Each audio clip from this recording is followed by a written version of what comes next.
All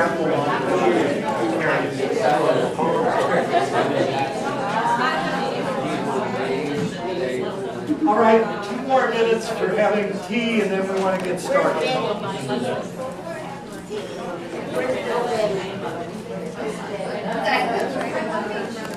Let me, while people are finishing up, let me welcome you. I'm Mike Aram, I'm the chairman of the group. This is our last meeting of a very successful 08-09 period. We had one walking tour, well-attended walking tour, Chatham University, which we will do next year again, and another good set of lectures. In September, before the holidays, September 8th, we're going to have the story of Giant Eagle. They now have a history section, and they've actually put out a book on the history of Giant Eagle, and we'll have a speaker for that. In October, Sandy Baskin, a member, will take us on a stroll down Murray and Forbes in the 30s. And in December, Steel City Jews, the book that's gotten a lot of publicity, Barbara Burston is a member of our group, and she will talk on that. Tonight, Margaret Harris, Margaret's Fine Imports. Margaret tells me she's been in the shop for 7 years, been teaching around about tea for 3, and now Margaret's going to come up and take it from here. Thanks for coming.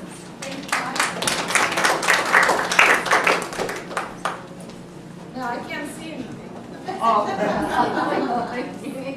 Do you need a light? No, I'm good. I better be. Thank you all for coming here tonight, and thank you for inviting me over. Thank you, Historical Society. Can everybody hear me well in the back? Mm-hmm. Can you hear me? Okay. First, let me introduce myself. My name is Margaret Harris. As Mike said, I own a business here in Squirrel Hill for about 7 years. It's called Margaret's Fine Imports, right here on Forbes Avenue. And I know that some of you already visited my store at least once in the past. If not, I encourage you to stop in and at least smell some teas. I've been teaching about tea for about 3 years, mostly in our store. We actually hold tea classes every month on every first Wednesday of each month, followed by a more extensive tea tasting. We serve about 7-8 teas. I'm a native of Poland, and my country is a big tea drinking country. Anybody here of Polish ancestry? All right. Do you like tea? I probably was having my first cup of tea, or not a cup, but my tea when I was a day old. I imagine it was probably a fennel tea. Tonight I am going to talk about history of tea and teapots, history of teapots. If anyone would have a question, don't hesitate to interrupt me. If it's a short question, if it's a longer, if it requires a longer answer or something that I don't know, please wait until the end. I would like to ask all of you today, how many people here drink tea? How many don't drink? 1? Come on. Okay. How many people drink green tea? Wow, very good. How many people drink coffee? We saw that too, and I actually have coffee classes. I do coffee classes as well. I would like to start with a couple nice proverbs, a couple nice sayings about tea, and I especially like the last one. To an Englishman, tea is of the far greater importance than the toilet paper. You can go on. Ralph, you can change.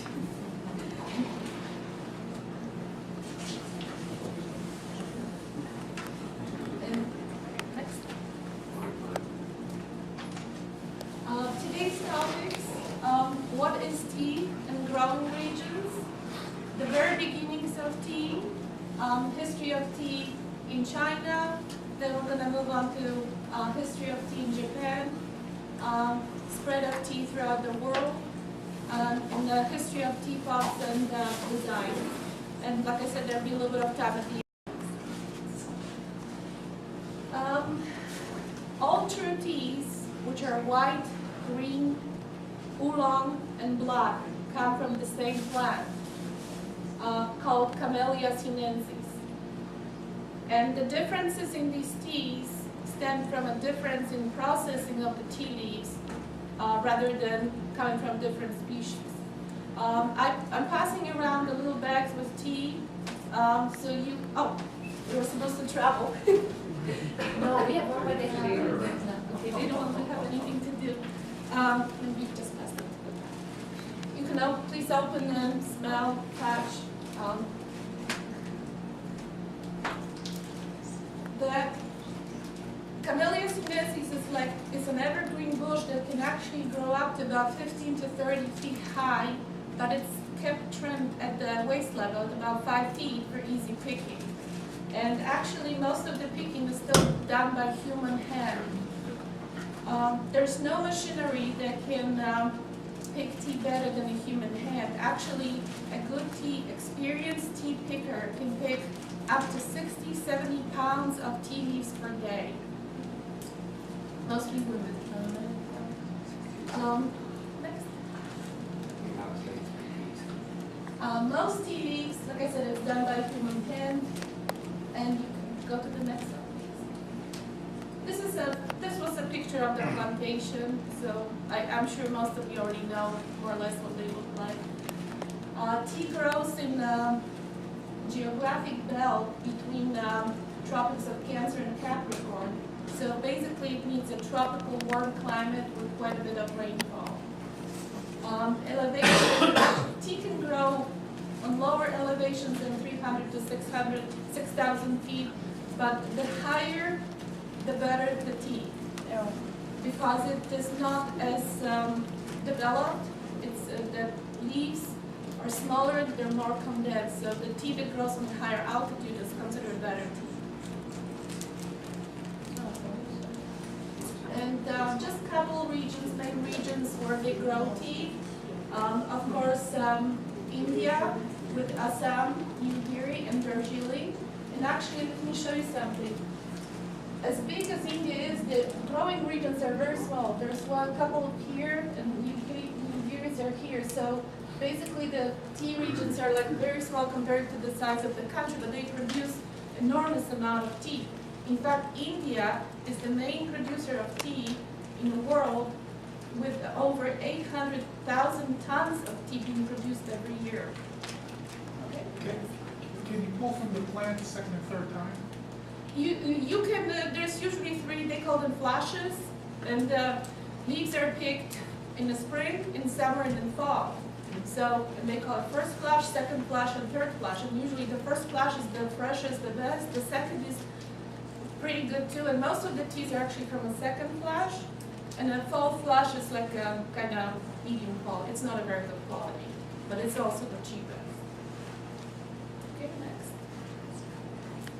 And of course, large tea growing country, China, where it all has started.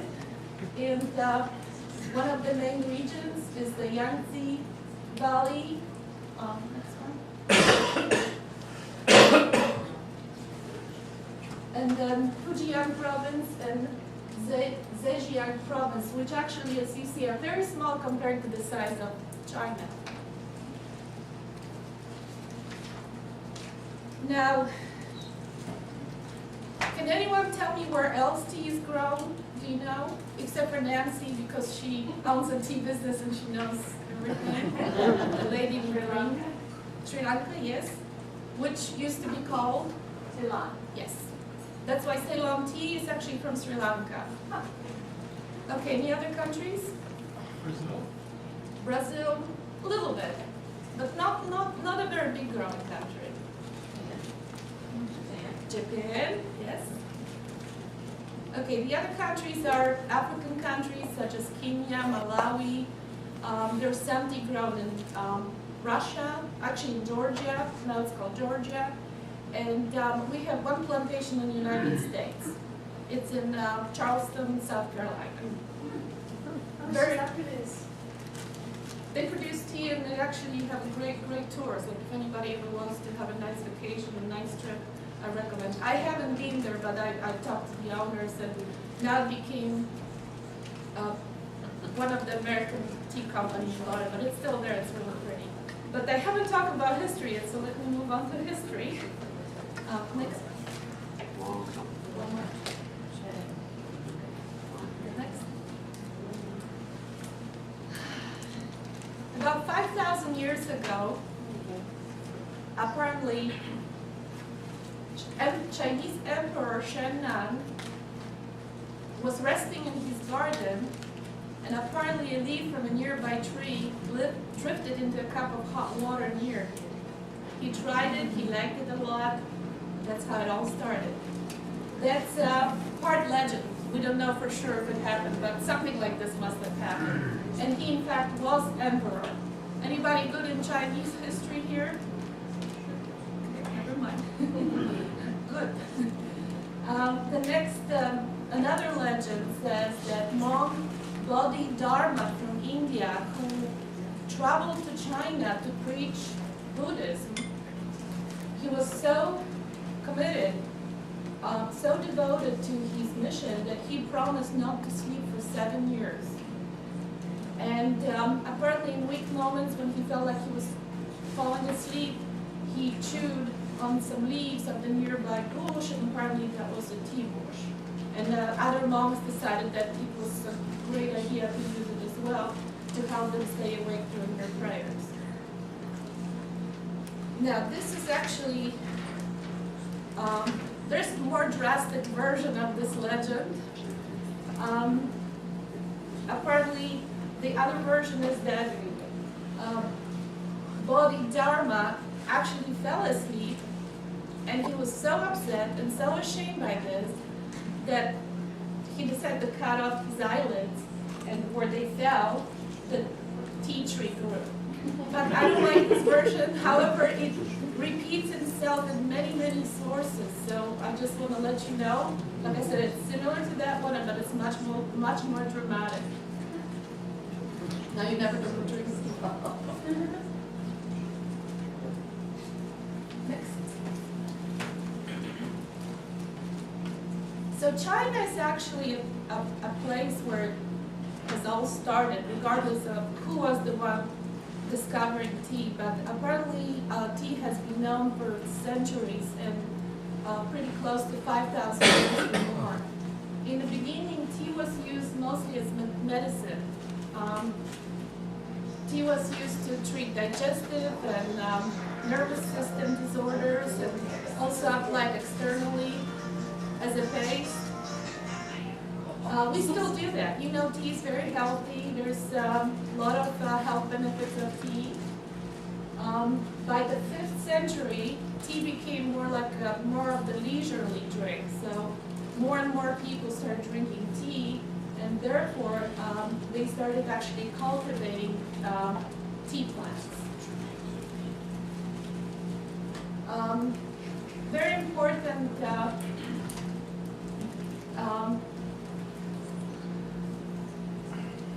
fact, very important time in the tea history when Chinese poet and scholar Lu Yu actually wrote the first book about tea in terms of growing, how tea grows, what it is, how the preparation, manufacturing and preparation of tea. It was called Cha-Ching. It means classic of tea.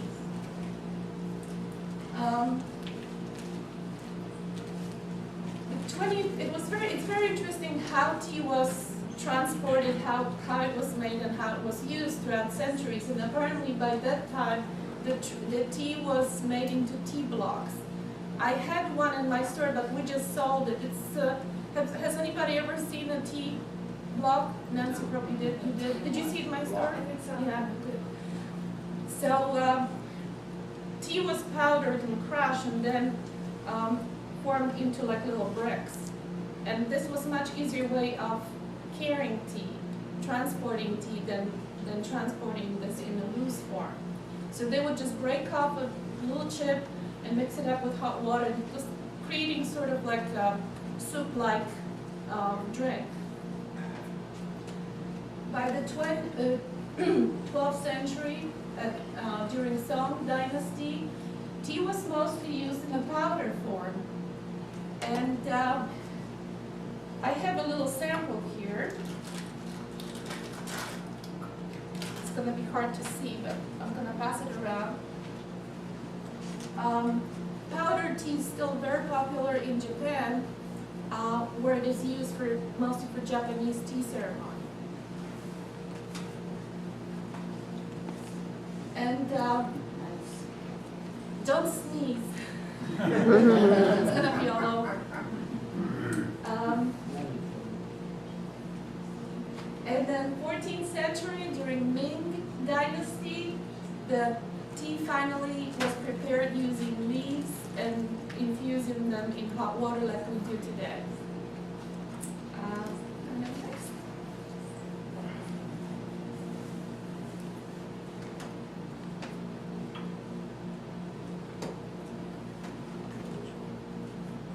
Margaret? Yes. The difference in taste between the powdered and the infused, is there a difference? Powdered tea is extremely concentrated because powdered tea is obtained by removing all the little veins from the leaves and crushing them by special mills, like a snow mill, into like literally powder. You're gonna see that. So even like a pinch of this tea is probably more than maybe like 10 tablespoons of a regular tea. So therefore it is extremely concentrated. And actually it is loaded with antioxidants because of the concentration, but it also is high in caffeine, so you have to keep that in mind.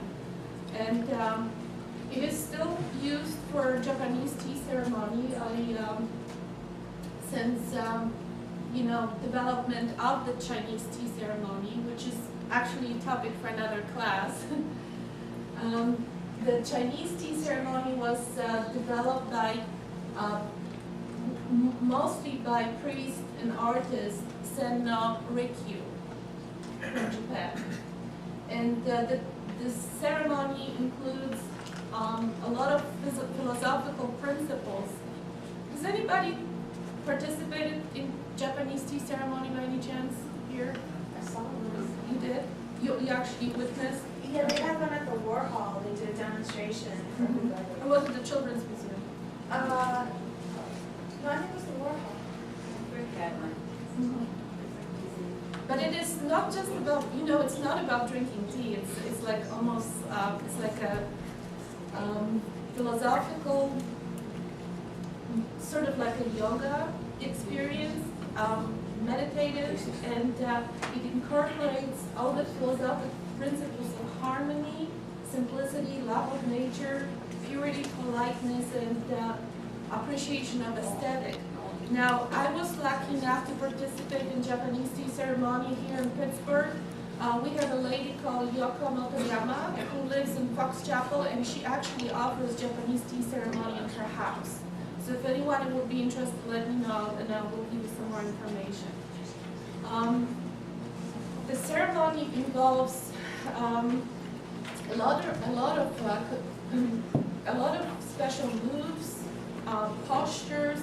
The whole room is set up in a way that it not only serves to drink tea, but you also have a piece of art, some kind of calligraphy, a centerpiece made of some kind of flower plant, and it's all about admiration of beauty, tranquility. And like I said, the experience is amazing. The only thing is that you have to sit on your back thighs, and it gets a little hard. But I guess you can try to do that. Yoko Motoyama, she has been studying tea art for about 4 years before she came here from Japan. And some tea masters actually study art of Japanese tea ceremony for their whole life. So there's a lot to learn. When they usually they separate the veins out, can you do that by hand? Yes, you can, but they probably do it by hand. A lot of this is probably done by hand, because not to waste any of the leaf.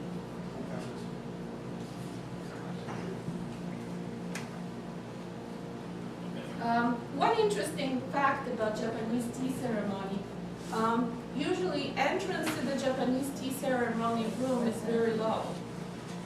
The door to the room is very low, and that means, that makes everyone bend over to walk in, and that is, it's significant of everybody being equal.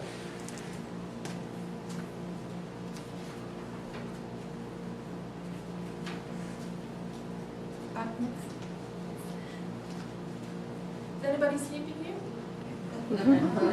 Drink that tea called Buckingham Palace. It has caffeine in it.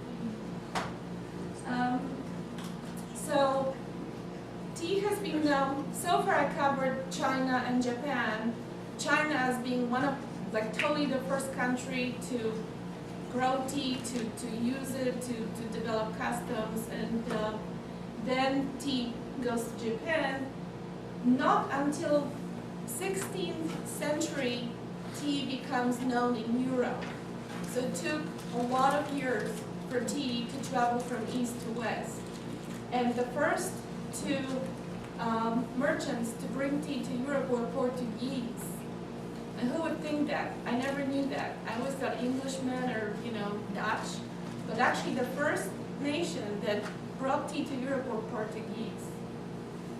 And the reason for that was that they had the sole access, and I'm trying to pronounce it right because Macu spells also M-A-C-A-U. That actually is a modern version of this word, but some sources still spell it M-A-C-A-O. It's the name of the port in China. Now they would bring tea to Lisbon in Portugal, but from there, Dutch sailors would take it farther to other European ports. Eventually, in 1602, Dutch established their first base in Indonesia, and it was in Java, port of Java. Late 17th century, Russia started trade with China, but they didn't use ships.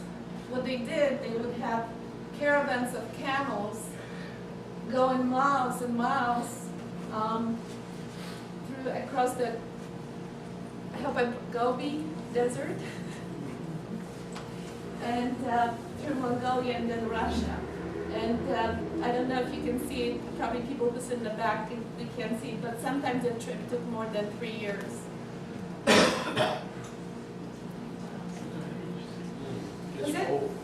Does anybody know tea called the Russian caravan? Yes. It is a very smoky tea. And it's said that this tea comes from that period where they would transport tea for many, many days, and it would be in those chests around the campfire and would permeate with the campfire, the smoke from the campfire, and that's why it had that smoky taste and aroma, and some people actually took liking to it. They started to like it, and we have that tea. It's called Russian caravan, but it might be a legend.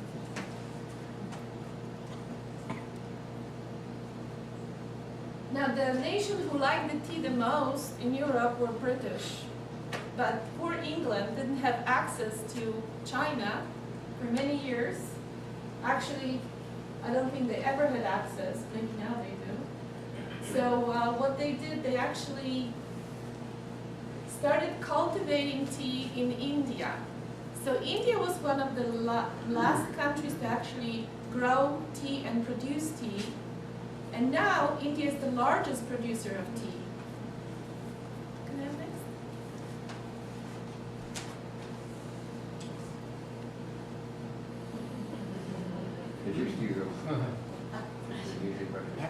That's true, because beer was actually a beverage of choice in England in past, until tea took over. I hope they didn't give it to children. The terms high tea and afternoon tea, let me talk about this a little bit. High tea, many people misunderstand, and they think the high tea is the fancy tea, and some hotels do the high tea, and people think they have to dress up for that. High tea is not really that. High tea is basically an evening tea served with a main meal. During Industrial Revolution, in many British households, people would come home after a long day of work, and all the food was served on the table in a dining room along with tea. That table was high, regular high table, so that's why they called this event high. This type of tea served at that time called high tea. Now, afternoon tea, also called low tea, was initiated by Duchess of Bedford, who apparently had the sinking feeling at about 4 o'clock p.m. and she needed something more than tea, so she started having tea with some snacks, with some pastries, croissants, or whatever. And she decided to invite friends over, and it became like a little social event, and then it became a tradition. So throughout the whole Europe, ladies would sit at 4 o'clock, between 4 and 5 o'clock, and have their afternoon tea with some snacks and invite other ladies over for a chat. At that time, apparently they didn't eat anything between breakfast and dinner. Breakfast was served in the morning and dinner would be served very late in the evening. So they figured out they might as well have some tea and cookies.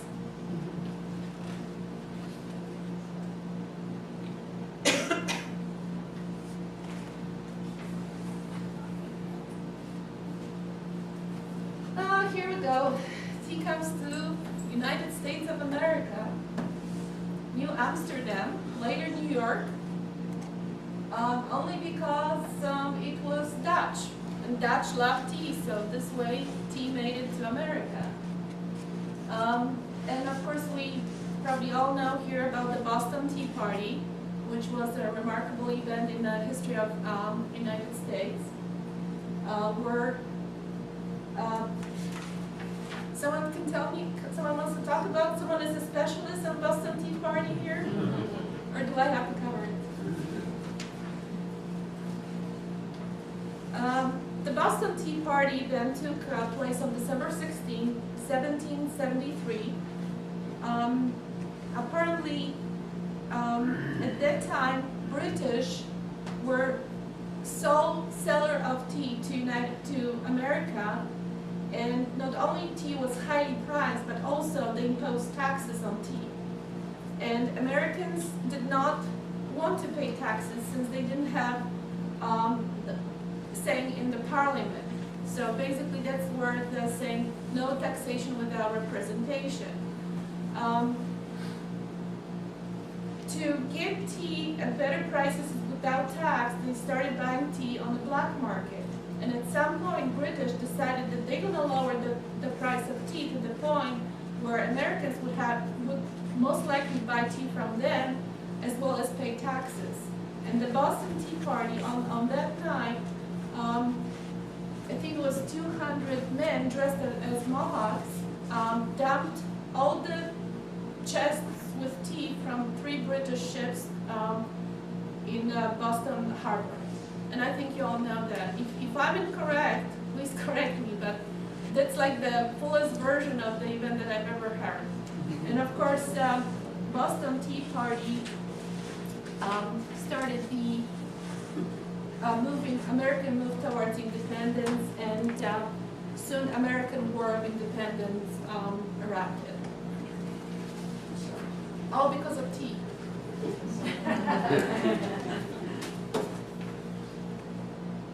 Okay.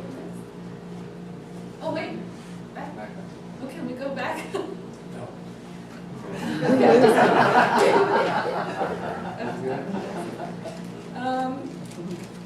So another American invention that was very important in the trade of tea was a clipper ship. Clipper ships were much faster. The way they were constructed, they could go to east and back in about half of the time of the other ships, and they actually held, no, I'm sorry, not the USA, I'm taking it back. They were mostly used between Europe and East. And there was a famous race every year which are, sorry, it sounds like it's empty. I didn't realize there would be so many people. I apologize for that. We didn't make enough tea, but I promise one day we'll make an event and I'll bring a lot of tea. Maybe we'll just have a tea party. Maybe we'll just have afternoon tea. So anyway, clipper ships had a competition. Every year, whichever ship came first to London would win a big prize from merchants, because that ship would bring the freshest tea from the first flash, from the first picking. And so the clipper ships competition became like a tradition. However, the opening of the Suez Canal ended the clipper ship era, because from that moment it was much faster to travel from Europe to East, and the steamships became dominated the trade. I learned a lot when I learned about tea. And where is the Suez Canal? Anybody knows? Middle East. How long it is?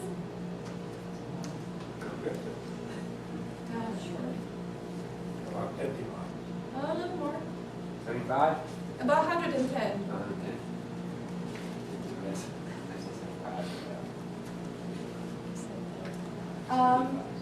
So as I mentioned, the English didn't get their hands on tea trade directly until about early 19th century, where apparently English major Robert Bruce finds some plants that look like tea, and they were used by locals to make something like tea. He sent samples to botanical garden in Calcutta, and apparently it was the same plant as Camellia sinensis that was grown in China. So that was a very good news for them. Not only they cultivated that plant, but they also stole some seeds from China. Apparently, secretary of East India Company, which was a tea and spice trading company from England, G.J. Gordon stole a lot of seeds from China. They say he was close to being caught and imprisoned many times, but he managed to steal quite a bit of these seeds, and they planted them in India, and then successfully grew new plants from that. Then other plantations were established in Ceylon, Java, and Sumatra. So not until early 19th century, way later than in China.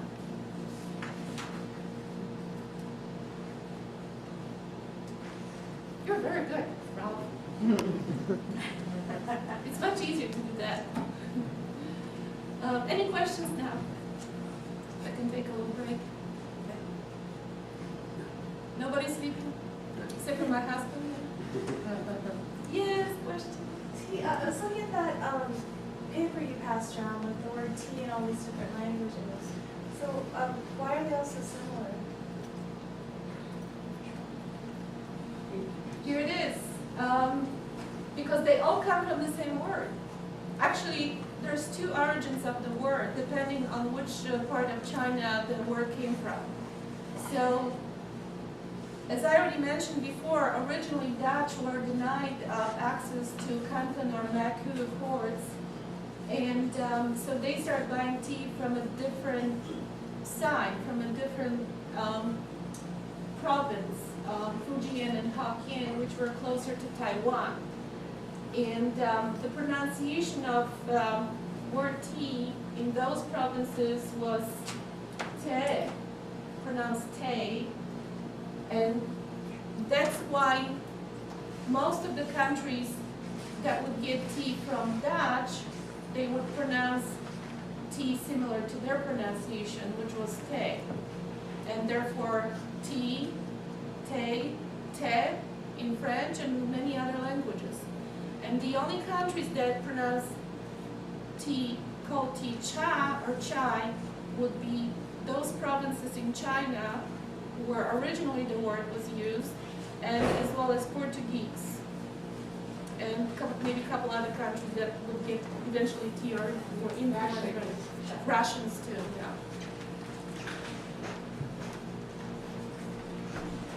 Now, most people know chai as chai here in America is tea with spices, and that's if you talk to Russian people and they say chai, that's not chai as we drink it, but chai means tea in Russian. In Polish, tea is herbata. And that's actually more to do with herbals, herbata, totally different.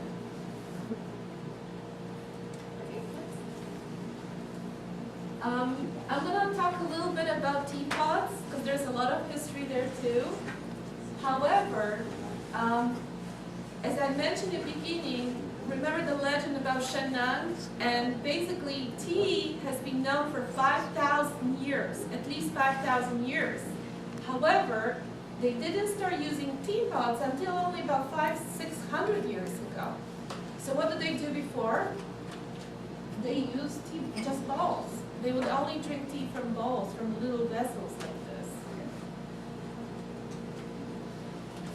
They brewed them in those little vessels? Yeah, they would just put leaves, or initially they would break up that little bit of block from the breakup tea, or they would put the powder in there and whisk with a little whisk, or eventually they'll just put leaves. They still do it that way. Has anybody here traveled to East? Because they basically just drink. They put leaves in the water and just sip it and refill it with water several times.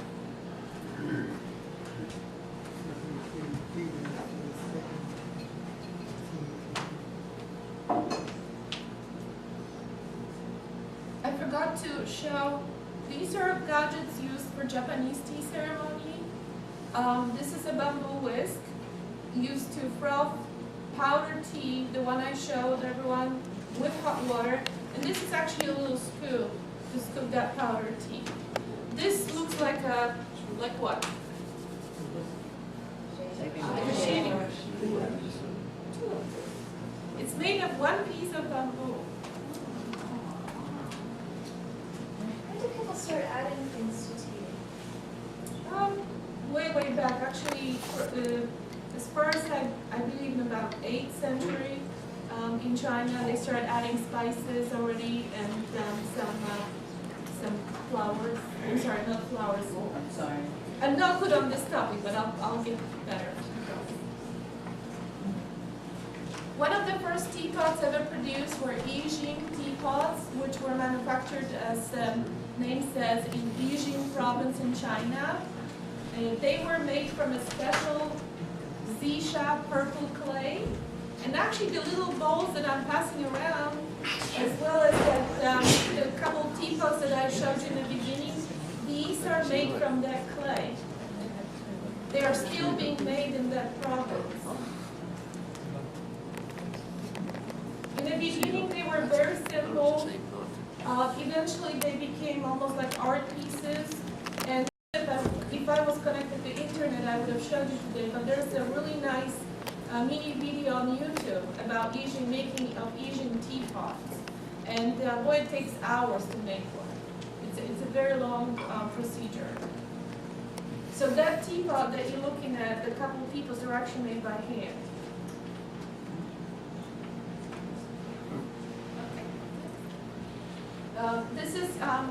These are other examples. It's a thought of several Yijing teapots made from the same clay.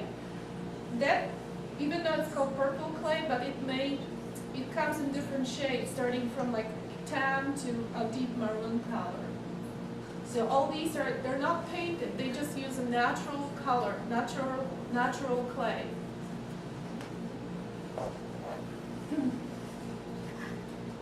These teapots are unglazed. They're porous inside, and therefore they're very good teapots because they keep tea very warm. They also have a high iron content. They get seasoned. The more tea you drink from them, the more seasoned they get, just like a cutting board or frying, whatever, some good quality frying pan. And even better. And It is said that good Asian teapot is supposed to brew tea without actually adding any leaves to it.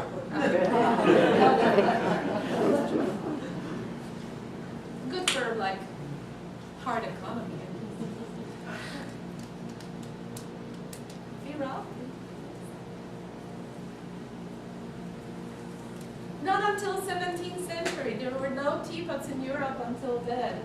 And the first teapots were actually shipped from China. They were made of clay as well as porcelain. We know that China was the first one ever to discover to actually make good porcelain as early as 3rd and 4th century. It is said that they found actually porcelain dating as far back as the 3rd and 4th century. And of course they kept it a secret. There were many attempts in Europe to produce porcelain. They were very unsuccessful until German alchemist Johann Böttger, we'll just leave it here for a while. German Böttger was an alchemist from Dresden who was hired by King Augustus II, who was actually a king of Poland. Apparently he promised that he would be able to actually make gold. That would be pretty cool, but it didn't happen. So instead, he developed a technique to make porcelain.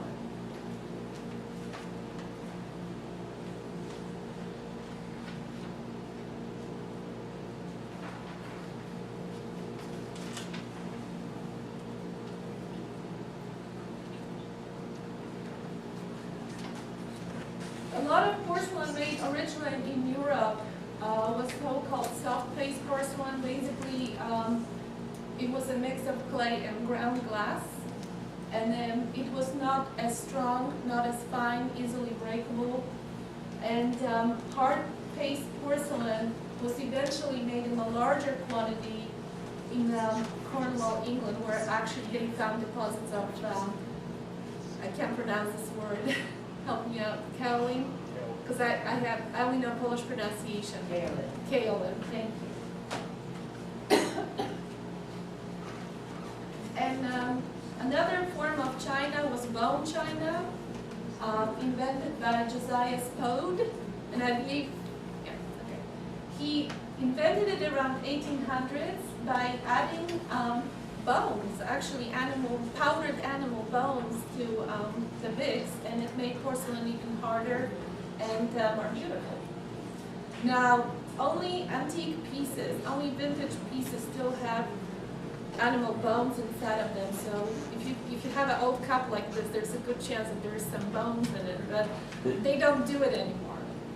Modern bone china doesn't have real bones. They just name it, they call it bone china, but it doesn't have any bones. What temperature was that fired at? That I'm not sure, but I'm guessing it probably was similar to, and I'm sorry, my sources only give it in a Celsius, so someone is a rocket scientist here. We can change Celsius to Fahrenheit. It's pretty hot. It's very, very hot.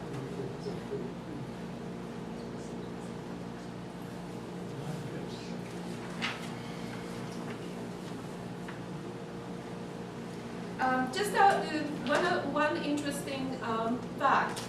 The word porcelain comes from Italian word porcella, P-O-R-C-E-L-L-A. And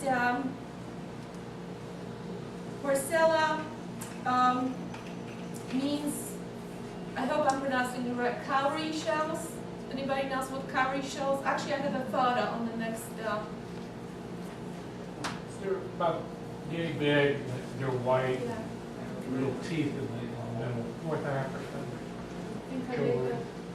I don't think I incorporated that picture, but they are sort of like shells. They look like shells almost, except they're like round and sort of closed. They have a mouth. Sometimes big shells like this you put to your ear and you can hear the sound of the ocean, but these are just small. Sometimes they make necklaces out of them.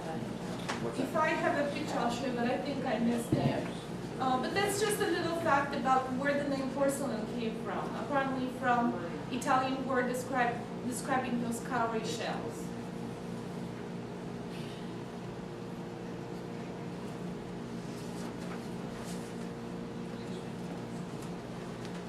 Eventually,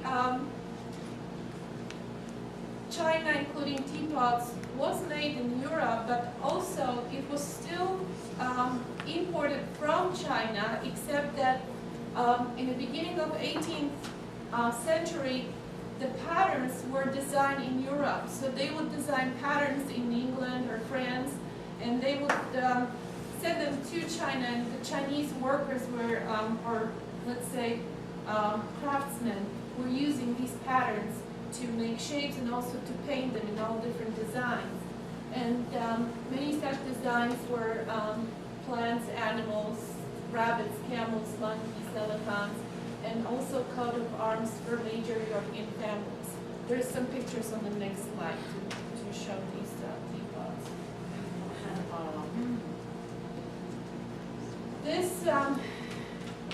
This teapot is in Museum of Teapots that is located in Trenton, Tennessee. There's Trenton in Tennessee too. I guess they have them all over the place. But apparently that museum has thousands of teapots, and it's a cute little town. So maybe we'll make a trip. I want to go there. It's about 10-hour drive. Okay.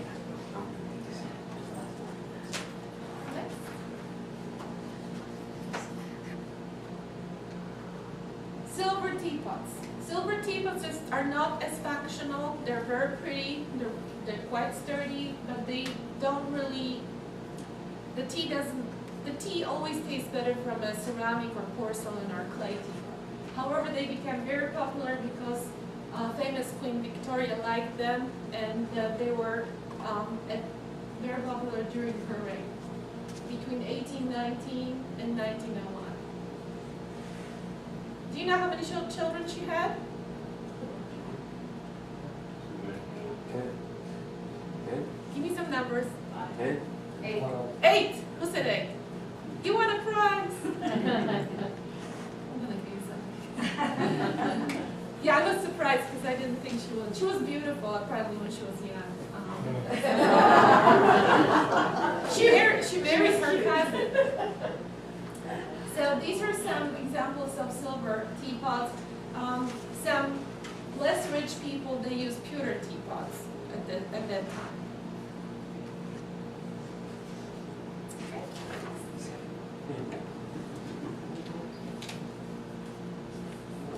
As you see, teapots reflected the trends in the arts. So starting from early 19th century, they were reflecting trends in arts, like in paintings or sculptures. So there were Rococo teapots during Rococo era, Renaissance, Moorish, which is sort of like a Middle Eastern theme. And then William Morris, arts and craft movement, and at some point after 1862, Japanese arts influenced by Japanese exhibit in England. And Art Nouveau, which meant mostly massive floral forms. I think I have some teapots on the next slide to show that. But they definitely reflect the artistic era and the trends in other areas of life. So teapots are art pieces actually, and many teapots there's so many teapots collectibles around the world, and they're very, very expensive as well. The oldest teapot made in China, and I believe it was in like about 500 something year, is located in Flagstaff House Museum in Hong Kong. And I was trying to find a photo, but it's totally unavailable. I couldn't find it anywhere on internet. If anybody ever gets a photo of that teapot, please bring it to me. Okay, next. So here are some examples. This is example of the Moorish style teapot, as well as that one. This is William Morris type teapot, very delicate with some natural designs. And this is Art Nouveau, which is, you know, almost like Cubism and all that. And that is an old teapot. My understanding is that that teapot is very old, even though it looks so modern. Would you like to drink from that?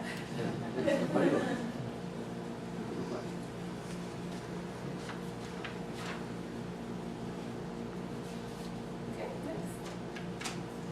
More teapots. Art Deco, 1930s. This was designed by some Russian artists in the early 20s.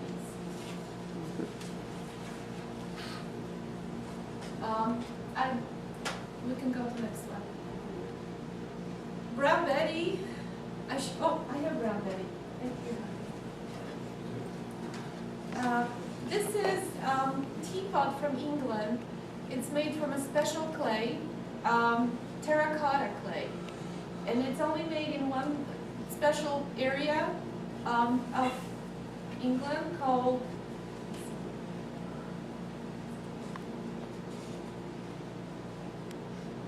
it's made in the area of Stoke-on-Trent. These are made for over 100 years. They are also handmade, and they're wonderful teapots. I call them catalog of teapots. They the way they're made, they have very nice shape for leaves to swirl around inside and infuse very well, and they also keep the temperature very well. Like I said, they're made from a terracotta type clay, and they're also collectibles. And we have them in our store too. They make them in Finland.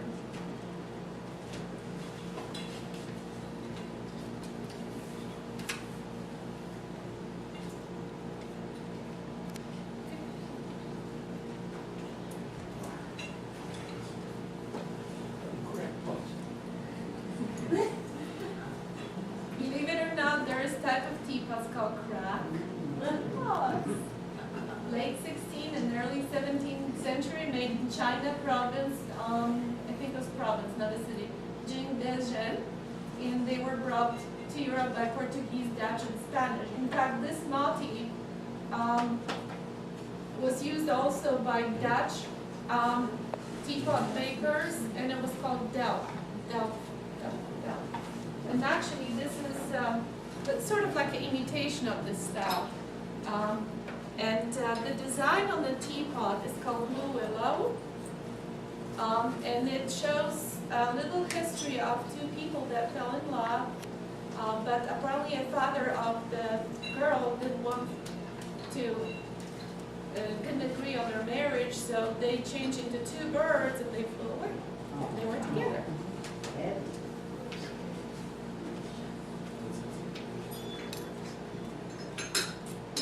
And the word crack is actually from a name for a Portuguese ship. Apparently they were called cracks. The Portuguese ships that brought them first to Europe. But it sounds kind of fun. Next.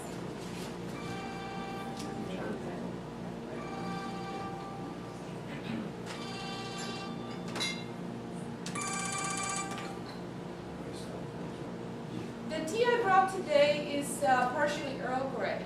The tea that we were serving is called Buckingham Palace Garden Party Tea, and it's a blend of Earl Grey and jasmine tea. And you probably know Earl Grey tea.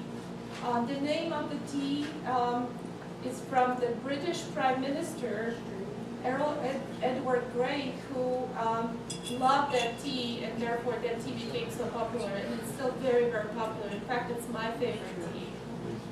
By the way, the tea that we brought today, called Buckingham Palace Garden Party Tea, is a tea served by Queen of England during her May garden party. It's actually the same tea, the same blend that she uses.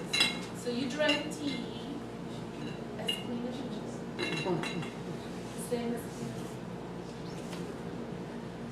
1904. First iced tea.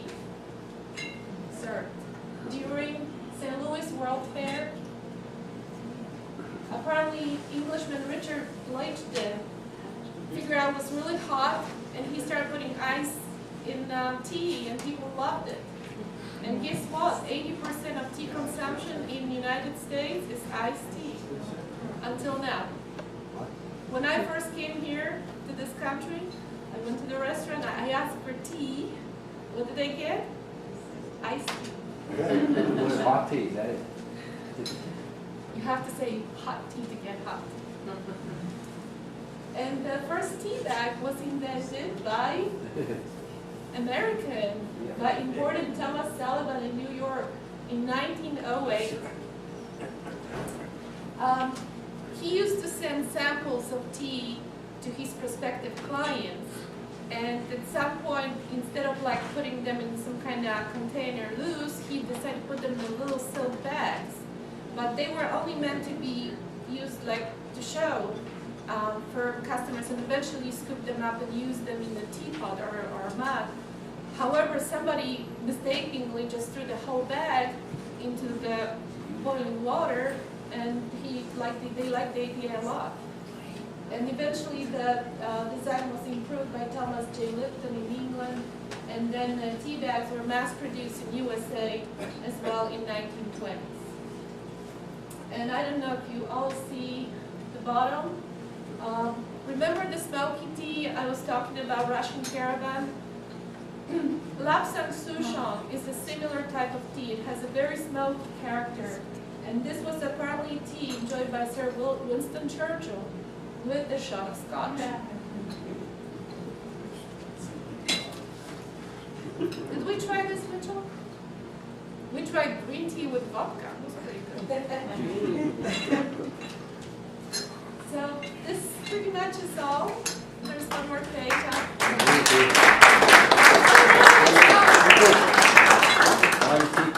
Have you seen this? Has anybody been there? It's only about 30 miles from here. Chester, West Virginia. Chester, West Virginia.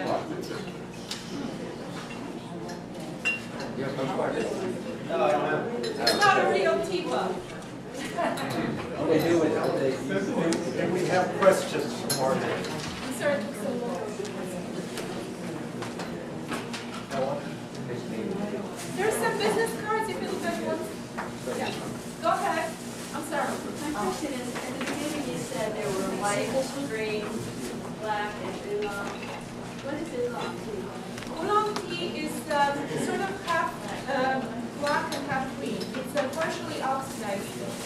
The black tea is fully oxidized through a special process. Green tea is sort of more like a fresher form of tea, and oolong is partially oxidized, so it can be like sort of like right in between, or it could remind green tea, and it could also look very much like black tea, but it's basically, would say like half black in a way. Before we go on, I need to do something. I'm sorry to interrupt. We have an email site, and we get inquiries from time to time that we try to answer. And a woman named Brandy Feld has written and asked whether anyone remembers the gem cupcakes that they used to have at some of the bakeries in town. And if they do, whether they know, and you should talk to Patty or me later, whether you know of any recipes for that cupcake. We promised to pass this on. Margaret? And I was losing my audience, which is why I interrupted. Come on, Beth. No, that's not what I wanted. That's all we needed to do. Toby? When does the habit of drinking tea with large amounts of milk occur? Why? Who? How? I wish I could answer. You know what? I can't answer that question at the moment, but I'm definitely going to do more research, and we're going to post the answer on our website. By the way, website is shop online too, but you could, it's margaretsfineimports.com, but if you type tea Pittsburgh in Google, my store will pop up, because we also have domain teapittsburgh.com. But of course, it was a British thing. Yeah. And all I know, the milk is not causing tea to deteriorate, because there was some rumors that adding milk to tea would cancel would counteract the antioxidants, and that is not true. I have a question. Chinese tea leaves, how long can you store them? Any tea in a leaf form can be stored forever, honestly. I mean, it will be nice and fresh for about 3-4 months. You don't store tea in the refrigerator. You should keep it just in the cupboard, away from heat and moisture. But I had tea that was maybe 5 years past date and it was still good. As long as there's like no mold or anything. Roberta? Is white tea very young tea or? White tea is a form of green tea. White tea consists only of the bud and the youngest leaf, not even fully developed. Have you seen a commercial about white tea from Lipton with the Japanese guy running around the field picking up? Anyway, just the bud, which looks, in fact, that white tea. I saw that had a little white stuff. Yeah, it has the white stuff in the buds, and they have a lot of hairs on it. That's why they look white. So this is the youngest, the most tender, the freshest part of the plant. And so they use the bud and the very small, not even fully developed first leaf. But also that tea is not exposed to sun, it's not withered, it's just very gently dried indoors. So it's basically preserved in the freshest form. That's why it has the most. Is it milder or just? It's very light, it's very, very delicate, and some people, some people have a hard time liking it because it's so light. But it's very, very healthy. Does it have more antioxidants than green and black? Yeah, because it's the same plant, but it's the younger part of the plant.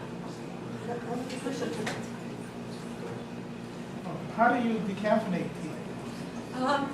Well, first of all, the only tea that really needs to be decaffeinated is a true tea, which is tea that comes from that plant, Camellia sinensis, and that's mostly black and green tea, because white tea has very, very little caffeine.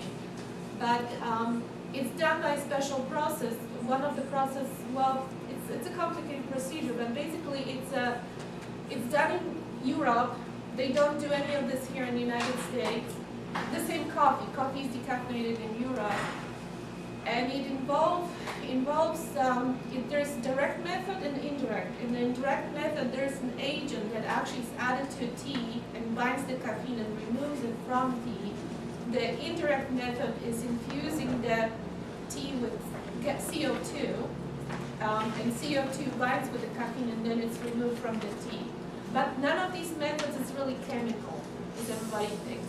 But the CO2 method seems to be the best. Even though it sounds like a gas, but it's not the chemical. And then there's a lot of teas that are not tea, herbal teas. Celestial seed. Well, yes, the best brand in the world. I don't know. Non-teas, it's a different group. They're made of flowers, seeds, roots. Examples: chamomile, peppermint, ginger, fruit. The tea that you drank today called Lady Hannah, this was not real tea. It was a tea beverage. We call tea that we drink tea just like we call any tissue Kleenex. It's just kind of like a nickname. But it wasn't the true tea. The only true tea that you had tonight was the Buckingham Palace, because it was made from that plant. So if you have word herbal on the tea package, that means that there's never been any caffeine in the first place. It's an item that's totally caffeine free. If it says decaffeinated, that means that the caffeine was present and then it has been removed, but there still might be up to about 3% of the original caffeine content. But tea has very little caffeine. Black tea has about 1/3 of the caffeine of coffee, green tea only about 1/5. Other questions? Silence. Margaret, thank you very much.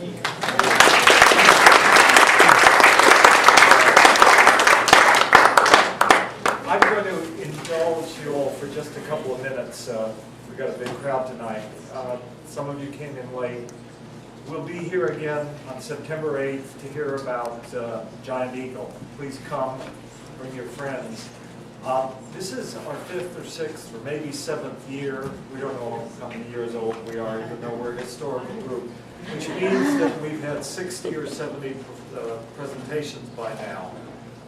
Most of them as superb as Margaret's tonight. We've been really very fortunate to have people come and talk to us about interesting subjects.